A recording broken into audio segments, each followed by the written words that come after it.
অথচ বিবিসি কিভাবে এটা মিস করে যে হাদি একজন কবি ছিল, তার একটা কবিতার বই বের হয়েছিল। বিবিসি নিচ্ছে এগুলি মিস করার কথা না। বিবিসি হয়তো চেরি পিক করছে, আর একজন বিদেশি যদি এই বিবিসির এই রিপোর্টটা পড়ে তার কাছে মনে হবে যে হাদি একজন অ্যানার্কিস্ট, একজন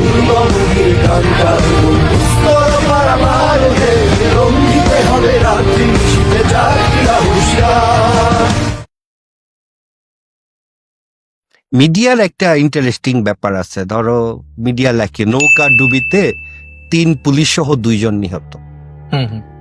মানে অ্যাজ এ পুলিশ মানুষ না আর কি, 3 পুলিশ সহ 2 জন নিহত।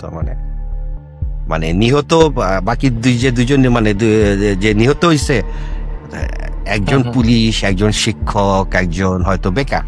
তো দিন শেষে তো মানুষ, নিহত মানে নিহত। ওই অনেক সময় মিডিয়া বুঝে করুক না বুঝে করুক এটা করে ফেলে। আর দুইটা হচ্ছে আমাদের মিডিয়া দীর্ঘদিন ধরে, কি বলবো, মানে আমাদের মিডিয়া দীর্ঘদিন ধরে ঠিক না, আমাদের মিডিয়া আসলে কোনো কালে আপ টু দি মার্ক ছিল না। আমাদের মিডিয়া, বাংলাদেশের মিডিয়া কোনো কালে আপ টু দি মার্ক ছিল না। যে ইত্তেফাককে নিয়ে আমরা গর্ব করি, সেই ইত্তেফাকও কিন্তু তোমার এই ধরনের পলিটিক্যাল প্রোপাগান্ডা পত্রিকা ছিল।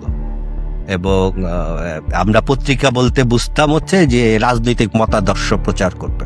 তো প্রত্যেক পত্রিকার একটা মতাদর্শ আছে, তো তারা এটা প্রচার করতো। ইত্তেফাকের তুমি যদি ইত্তেফাক ইগুলা দেখো, পুরানো সংখ্যাগুলো, তাহলে বুঝবা যে মানে পত্রিকার যে এলিমেন্ট বা নিউজের যে এলিমেন্ট এটার মধ্যে খুব কমই ছিল, বরঞ্চ এটা এক ধরনের রাজনৈতিক বিবৃতির ব্যাপার ছিল। আমাদের মিডিয়া আসলে ওই জায়গায় কখনোই ছিল না বাংলাদেশে।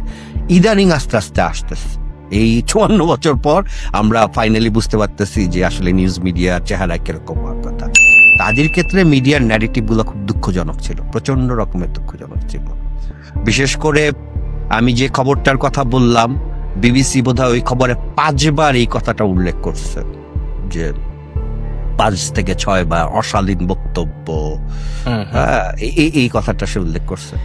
অথচ বিবিসি কিভাবে এটা মিস করে যে হাদি একজন কবি ছিল, তার একটা কবিতার বই বের হয়েছিল।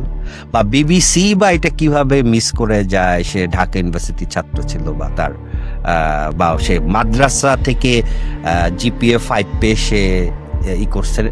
বিবিসি নিচ্ছে এগুলি মিস করার কথা না। বিবিসি হয়তো চেরি পিক করছে এখানে, তার কাছে যেটা মনে হয়েছে যে তথ্য দেওয়া দরকার সে দিচ্ছে, যেটা আসলে হাদিকে চিনতে, মানে কেউ একজন নতুন লোক যদি, ধর একজন বিদেশি যদি এই বিবিসির এই রিপোর্টটা পড়ে তার কাছে মনে হবে যে হাদি একজন অ্যানার্কিস্ট, একজন মৌলবাদী, একজন ডানপন্থী, একজনই। অথচ হাদির কিন্তু এখন আমরা ভিডিও দেখতেছি, হাদি গানের তালে তালে নাচতেছে, কোন একটা বাউল গানের তালে তালে সে নাচতেছে।